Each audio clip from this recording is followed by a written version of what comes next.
त्यांच्या वीर पत्नी आहे, वीर माता आहे आणि कायदेशीर वारसदार आहेत.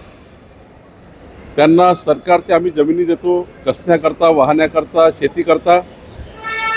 या जमिनीवर यापूर्वी मुद्रांक शुल्क लागायचं.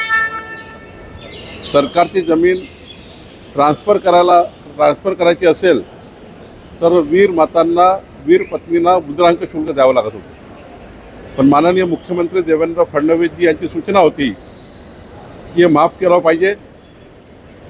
महसूल खात्याने हा निर्णय घेतला आणि परवाच्या मंत्रिमंडळ बैठकीमध्ये आता वीर माता, वीर पत्नी आणि शहीद कर्मचारी अधिकाऱ्यांच्या परिवारातील कुठल्याही वारसदारांना स्टॅम्प ड्युटी लागणार नाही, मुद्रांक शुल्क लागणार नाही, असा निर्णय सरकारने घेतला आहे.